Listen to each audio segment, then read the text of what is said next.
پہلی بات تو یہ سوچئے، کیا انسان ہر وقت نماز پڑھتا ہے؟ ہمیشہ روزہ رکھتا ہے؟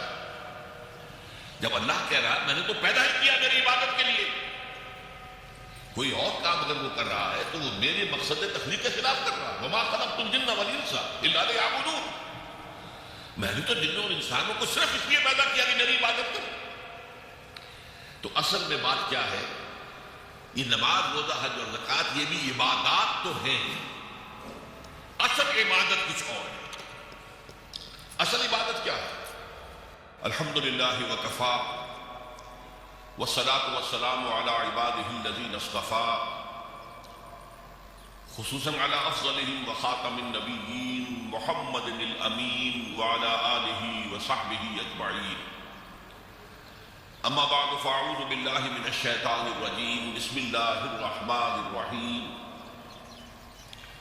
رب اشرح لی صدری ویسر لی امری واحلل عقدۃ من لسانی یفقہوا قولی۔ اللہم ربنا الہمنا رشدنا واعذنا من شرور انفسنا۔ اللہم ارنا الحق حقا وارزقنا اتباعہ وارنا الباطل باطلا وارزقنا اجتنابہ۔ اللہم وفقنا لما تحب وترضى، آمین یا رب العالمین۔ معزز حاضرین اور محترم خواتین، السلام علیکم ورحمۃ اللہ وبرکاتہ۔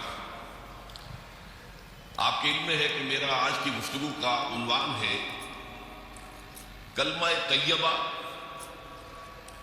اور اس کے حوالے سے یا اس کی روشنی میں ہمارے دینی فرائض۔ بچپن میں مجھے امید ہے کہ بہت سے لوگ خوش نصیب ایسے ہوں گے اس مجمع میں جن کی تعلیم کا آغاز قاعدہ یسرنا القرآن سے ہوا ہو یا نورانی قاعدے سے ہوا ہو، اور پھر اس کے بعد حضرت مولانا مفتی کفایت اللہ رحمۃ اللہ علیہ کی کتابچے تعلیم الاسلام جو ہے انہیں پڑھائے گئے۔ ظاہر بات ہے کہ آج کل وہ رواج ختم ہو چکا ہے۔ آج کا ہمارا دور مادہ پرستی کا ہے۔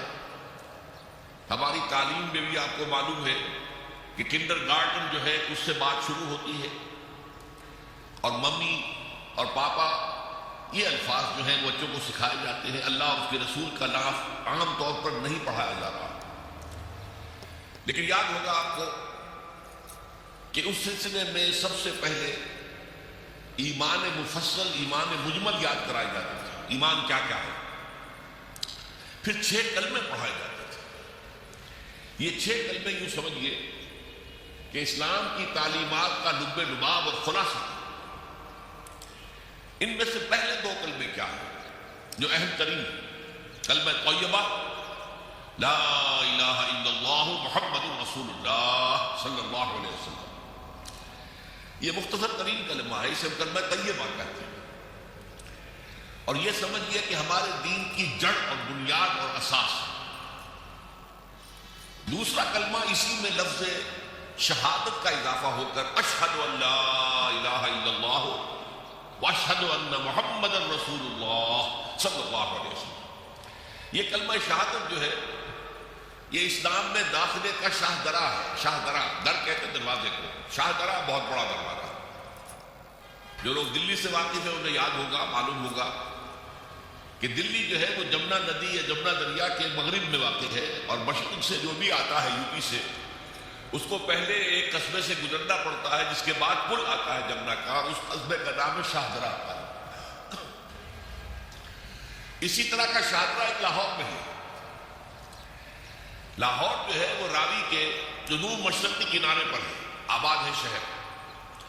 اب جو بھی پشاور سے، سرحد سے، اسلام آباد سے، پورے پنجاب سے لوگ آتے ہیں تو انہیں لاہور میں داخل ہونے کے لیے دریائے راوی کراس کرنا ہوتا ہے، لہذا وہاں بھی ایک قصبہ ہے جس کا نام شاہ درا ہے۔ شاہ درا یہ بڑا در ہے کہ جس سے داخل ہو کر آپ دلی میں یا لاہور میں داخل ہوں گے۔ اسی طرح میں نے عرض کیا کہ اسلام میں داخلے کے لیے شاہ درا جو ہے وہ ہے اشہد ان لا الہ الا اللہ واشہد ان محمد رسول اللہ صلی اللہ علیہ وسلم۔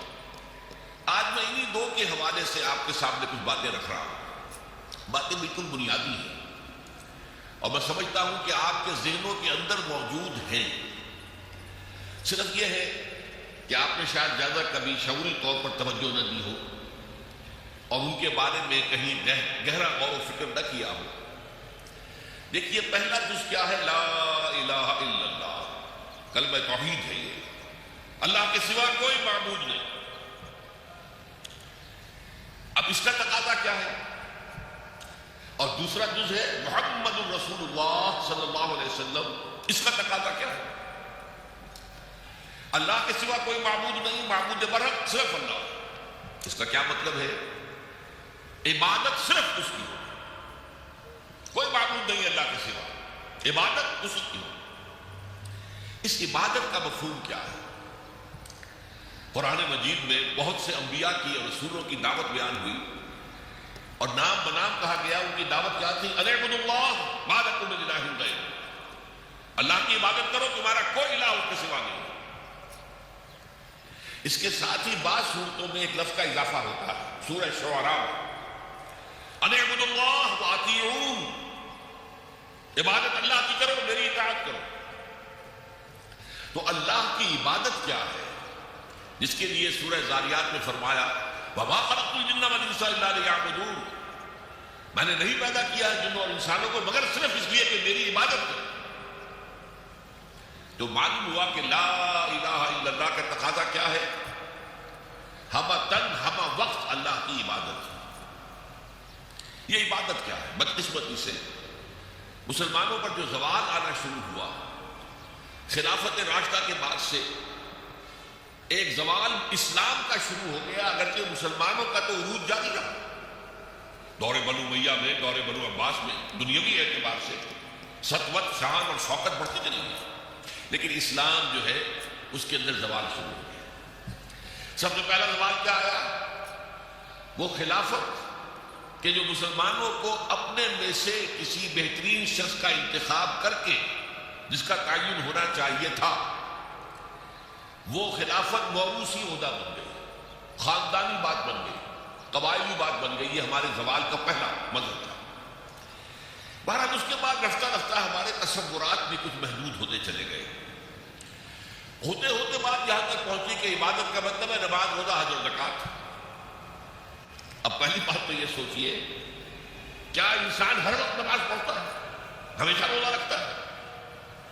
جب اللہ کہہ رہا ہے میں نے تو پیدا ہی کیا میری عبادت کے لیے، کوئی اور کام اگر وہ کر رہا ہے تو وہ میرے مقصد تخلیق کے خلاف کر رہا ہے۔ وَمَا خَلَقْتُ الْجِنَّ وَالْإِنسَ إِلَّا لِيَعْبُدُونِ، میں نے تو جنوں اور انسانوں کو صرف اس لیے پیدا کیا کہ میری عبادت کریں۔ تو اصل میں بات کیا ہے؟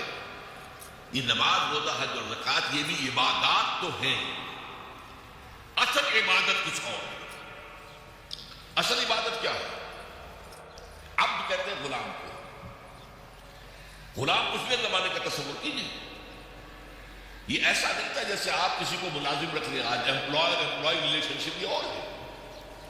آپ نے کسی کو ملازم رکھا ہے، فرض کیجیے دہاڑی پر رکھا ہے، وہ 8 گھنٹے کام کرے گا پھر چھٹی کرے گا، اس کے بعد وہ آپ کا کوئی تابع نہیں ہے، آپ کا غلام نہیں ہے، بلکہ آپ کا بھی ایک ہی ووٹ ہوگا، جب الیکشن ہوگا اس کا بھی ایک ہی ووٹ ہوگا۔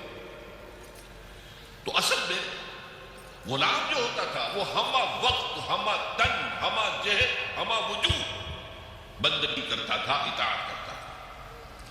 ملازم کہہ سکتا تھا کہ میرے تو اوقات ختم ہو گئے۔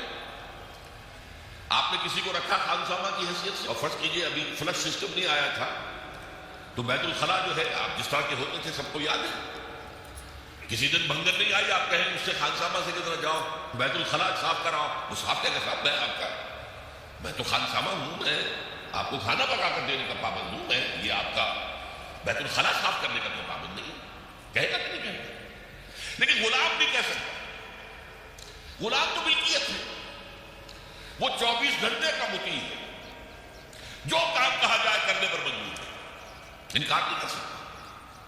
اور آپ کو معلوم ایک اور بات ہونی چاہیے کہ غلام تو خود مملوک ہوتا ہے، اس کی ملکیت کوئی نہیں ہوتی۔ آقا نے کوئی اگر کوٹھڑی دے دی ہے کہ تم رات کو اس میں سو جایا کرو تو کیا وہ اس کوٹھڑی کا مالک ہو گئے؟ آقا نے کوئی چارپائی دے دی ہے اس پر سویا کرو تو کیا چارپائی کا مالک ہو گئے؟ خود مملوک ہے۔ اور پچھلے زمانے میں غلاموں کا معاملہ کیا تھا؟ آقا جب چاہے ذبح کر دے، قتل کر دے، کوئی مقدمہ نہیں بنے گا، نہ 302 کا نہ 304 کا۔ کیوں؟ جیسے آپ کی بکری آپ کی ملکیت تھی، آپ نے ذبح کیا، گوشت کھا لیا، کوئی پوچھ سکتا ہے؟ میری بکری تھی بھائی، میں نے ذبح کیا، Who are you to ask me؟ اسی طرح غلام میری ملکیت ہے، انہوں نے قتل کر دیا، میں نے اپنا نقصان کیا ہے، میں اس غلام کو فروخت کرتا تو کچھ پیسے مل جاتے مجھے، لیکن اختیار میرا ہے، میں نے اسے قتل کر دیا۔ اس معنی میں اللہ کا غلام بن جانا، اللہ کا بندہ بن جانا۔ یہ بندہ جو ہے یہ فارسی کا لفظ ہے، عبد عربی کا لفظ ہے۔ عبد سے عبادت بنے، بندے سے بندگی بنے۔ چنانچہ شیخ سعدی کا شعر ہے مشہور، جو مسجدوں میں پہلے لکھا جایا کرتا تھا۔ آج کل تو ہمارا نئی قسم کی مسجدوں کے ڈیزائن بنتے ہیں، پچھلے زمانے میں کیا ہوتا تھا؟ اس در کے اوپر چوکٹا بنا ہوا ہے، روز محشر کے جان گداز بود اولی پرسش نماز بود۔ وہ قیامت کا دن جو بہت سخت ہے، پہلا حساب نماز کا ہوگا۔ اور یہ شعر میں لکھا ہوتا تھا، زندگی آمد برائے بندگی، زندگی بے بندگی شرمندگی۔ یہ زندگی ہمیں ملی ہی بندگی کے لیے ہے، وما خلقت الجن والانس الا لیعبدون۔ تو اگر ہم بندگی نہیں کرتے اللہ کی تو شرمندگی ہی شرمندگی ہے، گویا کہ ہم اپنے مقصد تخلیق کو تو پورا نہیں کر رہے۔ آپ نے قلم بنایا تھا لکھنے کے لیے، لکھتا نہیں ہے تو اٹھا کے پھینک دیں گے، آپ اس کو کوڑے میں ڈالیں گے۔ لہذا انسان کی تخلیق اور جنوں کی تخلیق بندگی کے لیے، زندگی آمد برائے بندگی، زندگی بے بندگی شرمندگی۔ یہ ہما وقت، ہما تن، ہما وجوہ، ہما جہد اللہ کی اطاعت، یہ ہے عبادت۔ اس عبادت کے لیے عبادات ہمیں دی گئی ہے۔ جیسے یہ اگر کھڑا ہوا ہے شامیانہ تو آپ نے دیکھا یہ جو بانس کھڑے ہوئے ہیں، یہ عبادت جو ہے اس کی چھت سمجھ لیجیے 4 ستونوں پر کھڑی ہے، نماز، روزہ، حج، زکات۔ نماز کس لیے؟ تاکہ 5 مرتبہ تازہ کر لو اللہ سے عہد بندگی، ایاک نعبد و ایاک نستعین۔ کہیں بھول مت جانا، صبح ہوئی ہے پہلے اپنا اللہ سے بندگی کا عہد تازہ کر لو، پھر دکان پہ جانا، پھر دفتر میں جانا، اور پھر دوپہر میں پھر نکلو، پھر تازہ کرو۔ تو آپ کا لنچ آور ہوگا لیکن اس میں اللہ کو پہلے یاد کرو۔ پھر جب بہت زیادہ ایکٹیویٹی کا ٹائم ہوتا ہے شام کا، پھر یاد کرو اللہ کو عصر کے وقت، پھر مغرب کے وقت، پھر رات کو عشاء، 5 دفعہ یاد کرو اقم الصلاۃ لذکری، کہ تمہیں یہ بات یاد رہے کہ ہم اللہ کے بندے ہیں اور ہمارا کام بندگی ہے، ہما تن، ہما وجوہ، ہما وقت اللہ کی عبادت۔ روزہ کیوں دیا؟ تاکہ نفس کے اندر جو شیطنت ہے، ان النفس لامارۃ بالسوء، اس نفس کو کنٹرول کرنے کی عادت ہو جائے۔ بھوک برداشت کرو، کسی وقت کھانے کو حلال چیز نہیں مل رہی تو بھوک برداشت کرو، فوراً کسی حرام شے کے اندر منہ نہ مار دو، تمہارے اندر عادت ہونی چاہیے۔ پیاس شدید لگی ہوئی ہے،